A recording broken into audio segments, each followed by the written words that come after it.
Every new camera that comes out comes with impressive specs, you know, at least on paper, and says it can do this and it can do this and it's lighter and it's faster and this, that, and the other. Great, but really what does that mean, or what is the benefit to us as directors or cinematographers? Is that allows us to tell stories more quickly and with better results, and allows us to be more creative. Canon C700 represents the next kind of evolutionary step in terms of digital capture. It's amazing when we're looking, I mean, we're almost high noon and these clouds are not blown out. Yeah. It's got a sensor that is tremendously sensitive in the toe of the curve, and I just love that. I love having all that information down there and knowing that it's going to come up to where I want it without dragging up any color noise.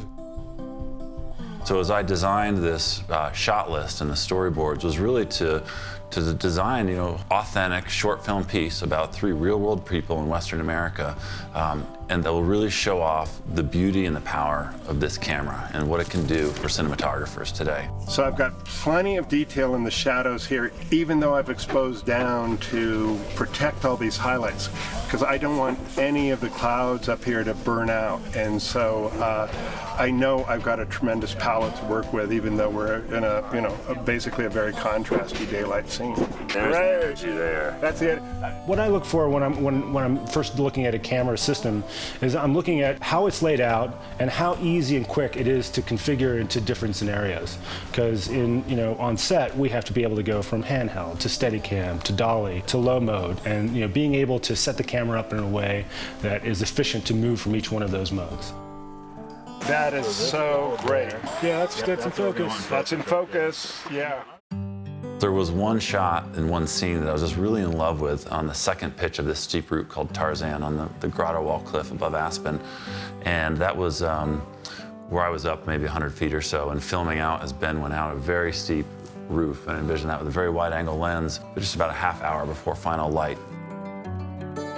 This is sort of what I love about what we do. We can take, a piece of technology like this and, put it in places that you normally wouldn't be able to. And, I was 300 feet away and, had a wireless transmitter on, I had a wireless remote focus system, and we could operate the camera down here. We're giving Tyler the ability to do what he needed to do operating. We did have the only PL C700 camera in the world was being hauled up in a haul bag, clipped to 1 or 2 carabiners, and up it went there. And so we definitely had to exercise some great safety measures as best we could to keep it from falling to the ground.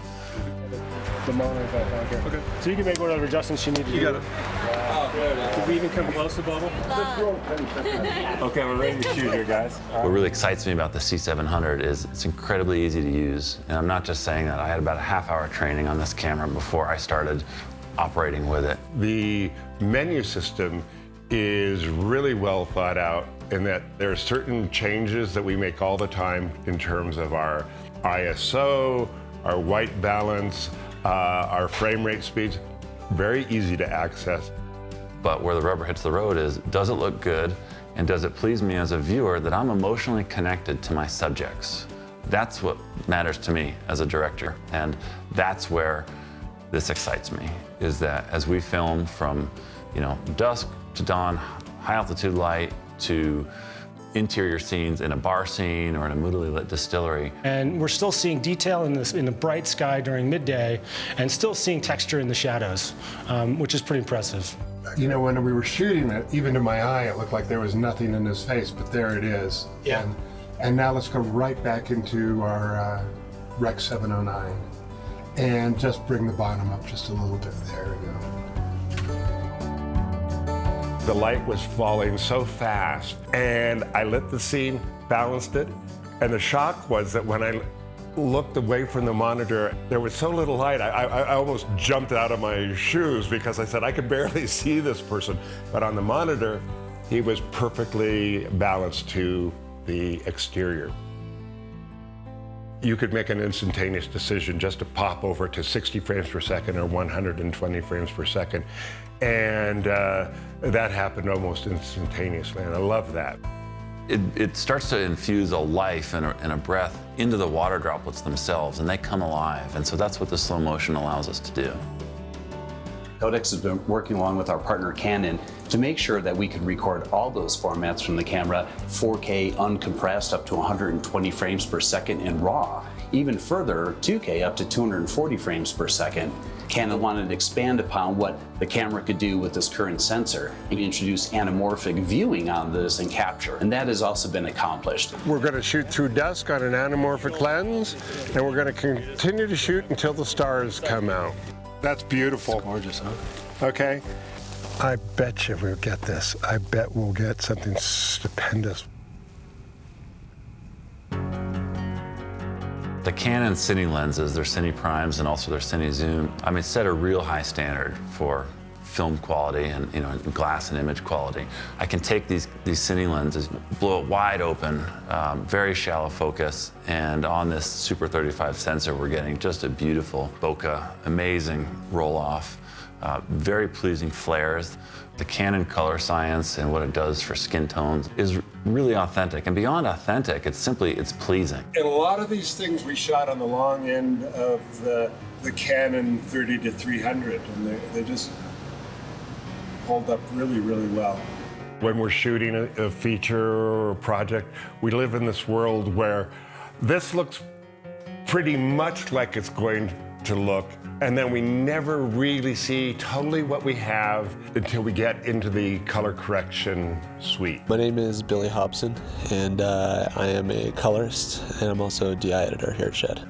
We use the Canon Cinema Raw development kit to make 16-bit RGB DPXs, and then we utilized a ACES workflow 2P3 to do the color grading. I wanted to show how film-like the capabilities were, and I think that we were very successful in doing that, and it was very easy to move whatever information in the shadows or the highlights around. I was really surprised at how much range the camera had and how much we could really pull out of the details, especially in the blacks. I think the blacks held up really well. It was really actually pretty easy to time, and I think we went with a very neutral, natural sort of correction to really let the camera's strengths shine. At the distillery, we had one backlit shot, and I had an intense amount of backlight on some steam.